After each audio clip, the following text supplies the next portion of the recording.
Hello po mga kababayan, si Dante Maravillas.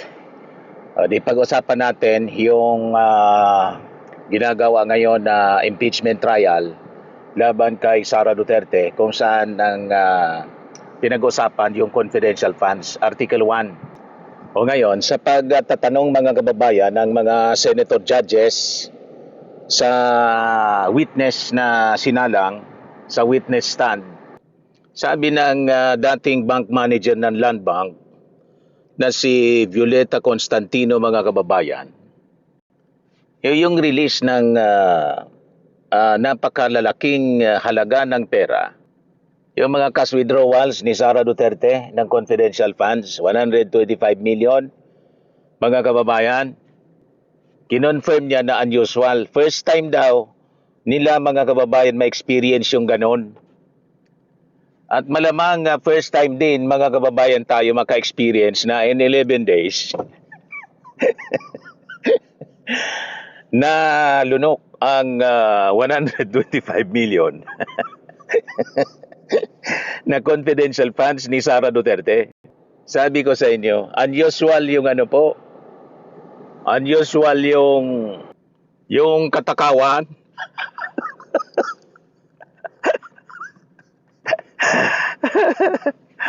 Kakaiba yung katakawan, mga kababayan, sa ito yung testimony, mga kababayan, ni Violeta Constantino, dating bank manager. I-share ko muna sa inyo yung balita at pag-usapan natin. Sabi dito, Land Bank witness, first time makakita ng milyon-milyong cash withdrawal ng Office of the Vice President. So, madaling sabi, si Sara lang ang ganun katakaw. Yung mga previous vice presidents ng ating bansa, hindi man ganyan po ang gawi. Confirm niya, Mr. Maravilla. Saan ka nakakita? 125 million, 11 days ubos.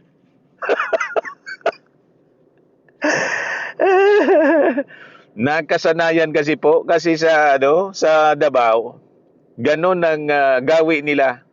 Wala kasing nagtatanong, walang tanong-tanong. Kaya delikado po talaga na si Sara Duterte ay magkaposisyon pa sa kahit anong posisyon sa gobyerno. Mga kababayan, delikado. Mababangkrap ang Pilipinas pa ganun. Di ba, mga kababayan? So sabi dito sa report ng GMA, tinanong ng mga senator judge si dating Land Bank Department Manager Violeta Constantino patungkol sa nauna nitong pahayag na unusual ang malaking halaga ng cash withdrawal ng Office of the Vice President. Tinanong kasi ni Erwin Tolfo, ano niya sa experience ninyo sa Land Bank, sa bangko? Normal ba itong ganitong cash withdrawal kalaki? Unusual niya. Pambira, nabigla, mga kababayan, yung mga tagalan ba, kaya lang, hindi man nila pwedeng kontrahin. May authority. Ang dalawang opisyal ang authorized, mga kababayan, dito. Si Pac Sulaika,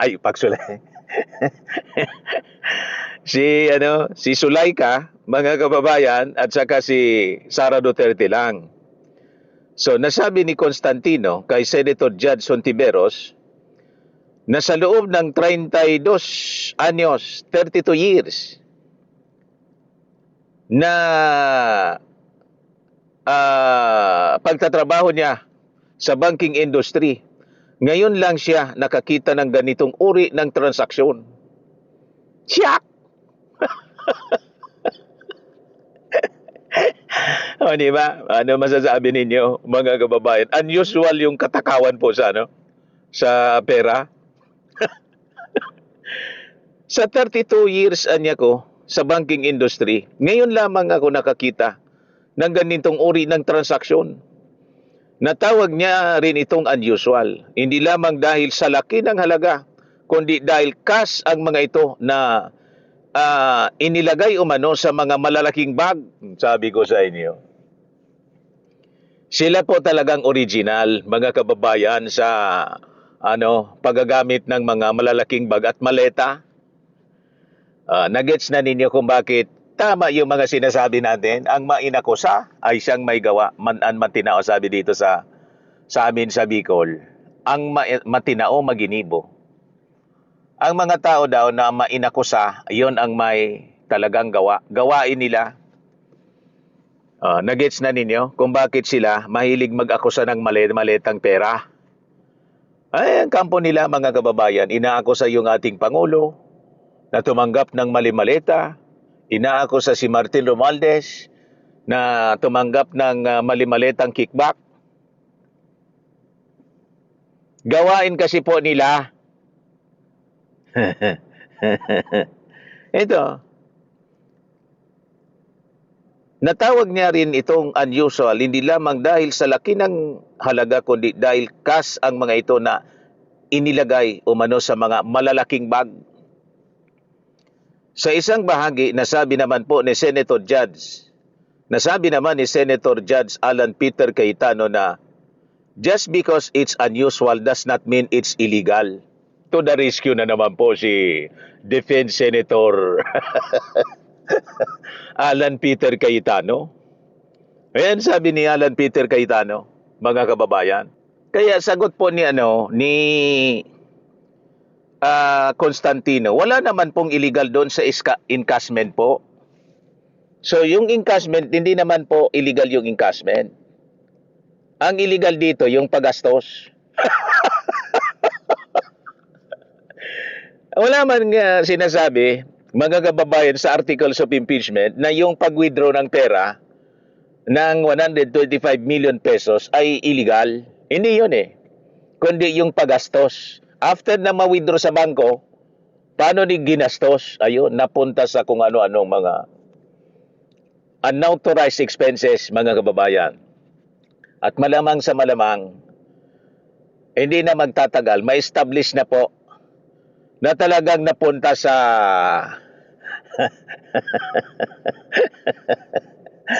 sa mabuting kalagayan yung limpak-limpak na salapi. Kasi nga po, yung mga beneficiaries ng mga confidential funds, tumanggap ng confidential funds tulad ng si Mary Grace Piatos na isa sa mga witnesses na ipapatawag. At pag hindi nag-appear si Mary Grace Piatos, confirm, fictitious talaga po si Mary Grace Piatos. At pag fictitious ito, tulad ng iba pang mga kung ano-anong ginamit ng mga pangalan, alam na ninyo kung saan napunta yung pera ng bayan. May idea na po kayo? O, di ba? Mga kababayan, sabi ng mga nag-react dito, si Rose Leonen, it is not illegal to, it's also not illegal to throw a garbage bag. But if the garbage bag is shaped like a human being, further investigation is needed. Sagot niya, mga kababayan, dito sa sinabi ni Defense Senator Judge Alan Peter Cayetano, just because it's unusual does not mean it's illegal. Kaya sabi po ni Constantino, wala naman pong illegal doon sa encashment po. Tama, walang illegal sa encashment. Ang illegal po, sigurado, yung paggastos kung saan napunta. Kung totoong napunta sa beneficiary o napunta sa bulsa. Tama po, mga kababayan? Sabi pa, mga kababayan, ng isa pang netizen, si Alvin Salsos, nobody is saying that being unusual is illegal. But the acts of why is what makes it illegal. Ang ibig niyang sabihin siguro, yung disbursement, yung paggastos, makes it illegal. Gets mo, APC? Si Alan Peter Cayetano, ang minimin niya, mga kababayan. Sabi ni John Clarence, That's only the first witness. The prosecutors are simply establishing that what Sarah did, in fact, withdraw that large amount of money from Land Bank. The illegality of how the funds were used will be established through the succeeding witnesses, correct? Sabi ni Maria Corazon Quezon, here he goes again, obviously trying to be part of the BP's defense team, although this time executing it in a subtle manner. Hindi na po subtle, lantara na po. Lahat ng mga tanong, mga kababayan, at manifestations ni Alan Peter Cayetano ay pang-suporta mga kababayan sa defense ni Sara Duterte. Napakalinaw po 'yon. So sabi dito sa balita, Constantino earlier testified that she personally oversaw the encashment of the 125 million checks at the Land Bank Shaw Boulevard branch. Parte ito mga kababayan ng 500 million pesos na confidential funds. Combined value of 500 million were encashed by the former OBP Special Disbursing Officer na si Gina Acosta. So, yung 125 million mga kababayan, sunod-sunod na in-encash. Mga kababayan, yun ang nangyari pala. Sa Land Bank Shaw Boulevard branch, the transactions occurred between December 2022 and July 2023. The former bank manager said the branch handled accounts belonging to several government agencies. However, she had not witnessed other agencies making comparable withdrawals because their payments had generally shifted to electronic transactions. So far po, sabi ni Constantino, nag-convert na po lahat kasi sila sa online system. Laging sa ATM, payroll. So hindi na po ganyan kalaking withdrawal po sila. Withdrawal po nila, sabi po ni Constantino. Tulfo asked whether high-ranking government agencies were exempted from the bank's standard operating procedures for the large withdrawal. Wala na po ang exemption, sabi po ni Constantino. Paliwanag niya, however, that the Office of the Vice President provided the branch with advance advice about the planned transaction. The prior notice allowed the branch to request the needed cash from its cash center because a single 125 million pesos withdrawal anya exceeded the ordinary cash in vault limits of the branch. Yung vault limit sobra pa, mga kababayan, sa vault limits ng branch. Matindi ang withdrawal na ginagawa, mga kababayan, ni Sara Duterte. Kasi po, may advice naman po siya. So dumaan naman po ito sa process nila. Paliwanag po ni Constantino.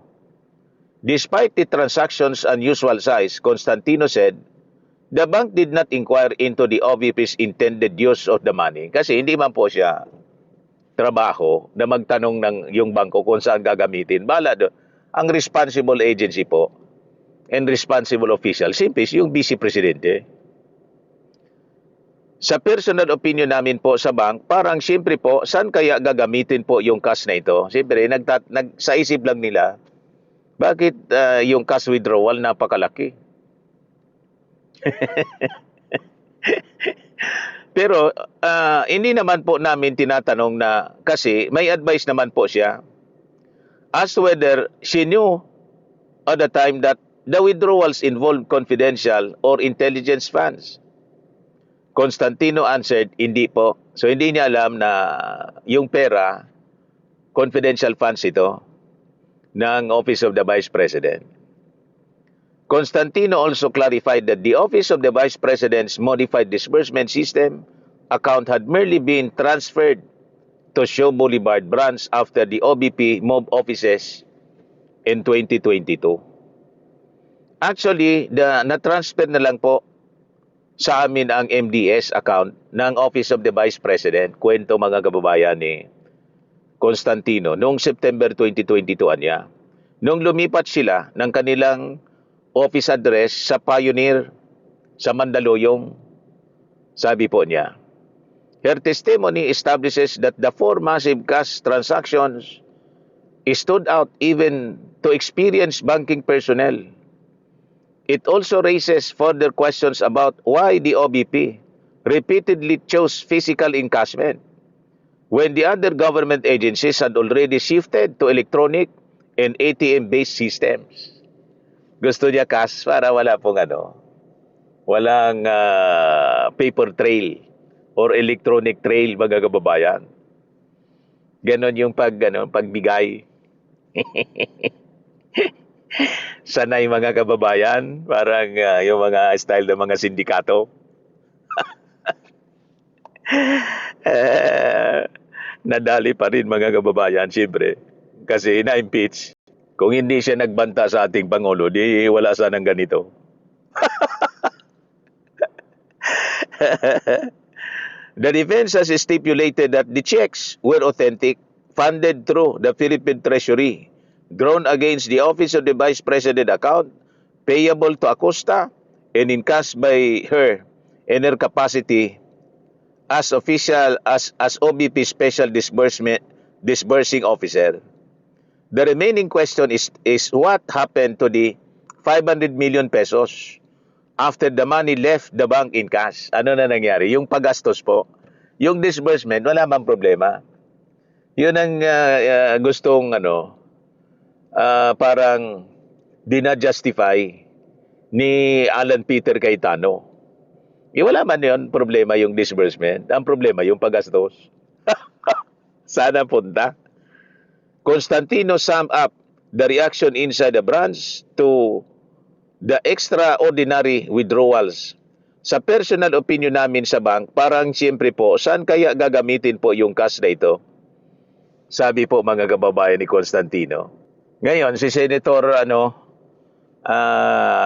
Judge Risa Ontiveros summarized the two unusual features of the transaction. So hindi lang yun laki ng halaga na 125 million ang unusual, sabi po niya. Unusual din yung ganyang unusual amount ay sa cash kinuha at hindi sa mga cheque. The Senator Judge then asked Constantino at what point a cash withdrawal would be considered unusual for a particular client. Let's say kung over, let's say 500,000 na po siya. Sagot ni Constantino. Ontiveros pointed out that the OBP's 125 million transaction was not merely above that illustrative amount. It was 250 times larger, sabi po ni Ontiveros. Ito hindi lang 500,000, 125 million. So, 250 times mas unusual sa minimum amount na nasasabing unusual kung kinuha in cash, sabi po ni Ontiveros. Ngayon, nilinaw ni Constantino that whether a transaction was considered unusual could depend on the depositor's established transaction history niya. A large withdrawal might be treated as ordinary if a particular client niya regularly conducted transactions of that size. Depende po rin sa kliyente po, sabi po ni Constantino. However, Constantino acknowledged that the OBP withdrawal was the first time niya her branch had encountered a cash transaction of that magnitude. Matindi. Kay Sara lang niya, mga kababayan, na experience sa loob ng 32 years sa banking industry. Pero kung para po sa first time na ma-encounter namin, that much unusual po talaga, she testified. Ontiveros emphasized that Constantino had spent more than 3 decades in banking without previously encountering a comparable cash withdrawal. And this was your first time, Ontiveros asked. And in your 32 years, hindi na 3 dekada kung masasabi nating pambihirang amount ito in cash. masasabi nating once in a lifetime yung ganyang amount in cash? Depende po, pwede. Constantino replied. The Office of the Vice President made 4 separate withdrawals of 125 million each through former Special Disbursing Officer Gina Acosta. Kaya ito po si Gina Acosta, nung nagsasagawa ng investigation yung Committee on Good Government, remember, na pinamumunuan po ni Manila Congressman Joel Chua, talaga pong grabe yung nervyos.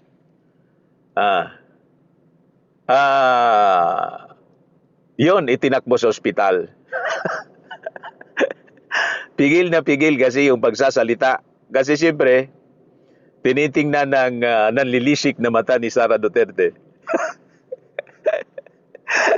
Huwag ka niyang magsasalita. Sasamahin ka sa akin, maybe ganon. Kaya grabe nervyos ni Acosta. So, kinobra siya. Sunod-sunod. 4 separate withdrawals, 125 million each. Between December 2022 and July 2023. The transaction converted to a total of 500 million. Matindi talaga po.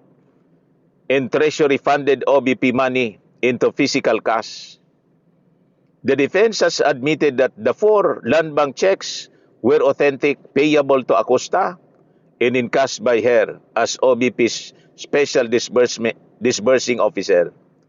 Constantino testified that she personally oversaw the transactions of the Land Bank Show Boulevard branch. Kita na ninyo? Kaya ayaw humarap mga kababayan ni Sara, nasa pamamasyal doon sa sa Dahig. May 5 nation world tour siya, mga kababayan. At pag siya, mga kababayan, tinatanong ng kanyang mga paboritong vloggers doon sa iba yung mga kinikwento niya. Hindi yung tungkol dito po sa impeachment laban sa kanya, kundi kung ano-anong pinagsasabi laban sa ating Pangulong Bongbong. Kesyo yung suna ng ating Pangulo, a waste of time. Sabi nga natin, kumusta naman yung kanyang pagbakasyon? 15 days. 15-day vacation, mga kababayan. Anong tawag mo doon kung hindi waste of time? Di ba? At pagsayang, mga kababayan, ng pera ng bayan, yung sweldo niya, saka sweldo ng kanyang mga bodyguards. For nothing. Pero siya dagal na mamintas pa sa ating Pangulong Bongbong Marcos na may kilala daw siya na 68 years old pero mukhang bangkay. Nakikita na ninyo. Anyway, yun lang po ang summary ng mga kaganapan sa impeachment trial ni Sara Duterte. Patuloy po nating subaybayan sa mga susunod na oras at araw, mga kababayan. Ako po si Dante Maravidas. Bye-bye po. God bless.